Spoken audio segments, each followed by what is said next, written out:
Hi guys, for today's video ay nandito tayo sa Ayas Hill which is located in Bitanhuan, Baybay, Leyte. So, shout out sa mga taga Leyte. Ang regular fees nila, entrance fees 50, 40 sa mga senior citizen at sa mga operators 40 at libre na sa mga bata. So, pagbungad na pagbungad nyo pa lang guys ay makikita nyo na ang malawak, nakaka-relax at napakagandang paligid. Bagay na bagay sa buong pamilya, lalo na sa may mga chikiting, sa mag-partner, mag-jowa. Ay, sana all may jowa. So, ayan. Kung ikaw ay nature lover, mahilig sa mga halaman, kagaya sa mga plantito, plantita, ayan, ito swak na sa inyo. Sa mga bata naman, ito may makikita kayo ng mga simpleng tanawin, pero kung i-discuss nyo sa kanila, marami silang matutunan. Ayan. I think Sleeping Beauty. Yan lang ang Sleeping Beauty na nakatayo. Ayan yung kung may cage kayo nakikita, yan yung sa mga butterfly yata yon. So yan bagay na bagay sa mga bata talaga. Chikiting, literal, pang bata talaga. So yung anak ng ate, ay apo ng ate ko, which is apo ko na rin. ayaw tanggapin na apo. Matanda na kasi. Napaghahalata. So kitang-kita sa kanyang mukha ang saya. Abotay nga ang kanyang ngiti. So, ayan, ang ganda tingnan talaga guys. Napakalawak ng paligid. Kung napapansin nyo, hindi na ako nag-aksaya ng panahon. Dumiritso na ako, umakyat na ako kasi nga, I'd like to engage my life with nature. Makapag-English man lang. So, ayan, may napansin ko. Na-miss talaga ako dito kasi kitang-kita harap-harapan na preserve nila yung bird nest or itlogan ng mga ibon. Ang ganda tingnan guys. Kung napapansin nyo, iba't ibang klaseng halaman, pero pag naka-arrange na sila, ang gaganda tingnan. Yan yung madalas nakikita natin sa mga damuhan na pag pinagsama pala sila is ma-appreciate nyo talaga guys.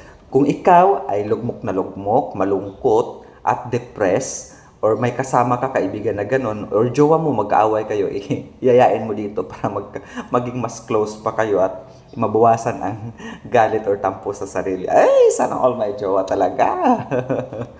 So, ayan, napaka-relaxing, nakaka-relax talaga guys. Malaking tulong sa buhay natin, sa kalusugan natin, ang engaged ang buhay natin o sarili natin sa nature. Kasi nga, buong paligid dyan, full of oxygen. Oxygen, makapag-English. Inglesero ang peg. So, ayan, manyana habit. Manyana yan, klase ng halaman na hindi lang siya basta bulaklak, kundi gamot siya sa mga sugat-sugat, sa mga namamaga. Ang ganda niya tingnan guys, di ba? For sure, sa mga taga Leyte or bakasyonista galing sa mga syudad, sabi kayo sa mga ganitong tanawin. So, engage your life with nature. O, di ba, nagkabulol-bulol na. Ayan, tinatawag ito is kanding-kanding yan. Ang ganda pala niya tingnan pag pinagsama-sama na guys. Ayan. Mas maganda kung pupunta kayo dito is 4 p.m. until gabi. Ang mga upuan nila guys is nakaka-amaze. Gawa sa bato pero inspired by fruits. Wow! English yarn. Pumunta kayo dito, grupo, para ma-enjoy talaga kayo. Magdala na rin kayo ng baon. Tingnan nyo naman guys, simpleng halaman pero pag pinagsama-sama ang ganda talaga. Kasing ganda ng crush mo. Ang ganda ng buhay mo pag pumunta ka dito. Sa mga hindi pa nakakaalam, maganda din pag pumunta kayo dito, magdala kayo ng baon para hindi kayo magutuman. Dahil mayroon silang reception area. Reception!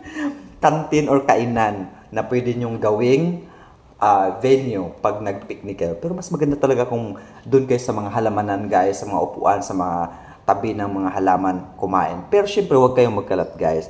Mayroon din silang slide na kakaibang slide kasi hindi gumagamit ng tubig. Kung napapansin nyo, karamitan sa mga slides is tubig ang dumadaloy. Diyan, sasakay lang kayo ng salbabida, slide na kayo. Safe naman siya guys kasi may mga harang sa gilid. As you can see, yung mga upuan talaga nila, na-amaze talaga ako guys. Ang gaganda.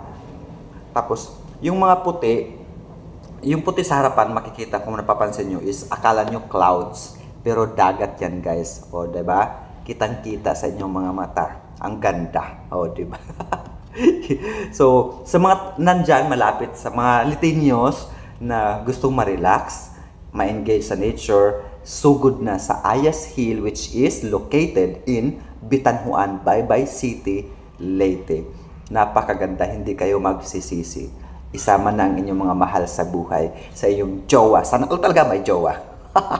Kung wala pa, maghanap na at dalhin mo dyan. Kasi napakaganda.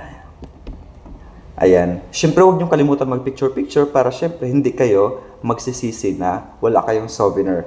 Ang picture or ang panahon ay maaring lumipas, pero ang moments niyo habang nandyan kayo, banding niyo, is hindi naluluma. So that's it. Huwag niyo rin kalimutan na mag-slide dyan para mag-enjoy kayo. Sana magsama-sama tayo in my next video. So huwag kalimutan mag-subscribe, mag-like, at mag-comment kung taga saan kayo. See you in my next video.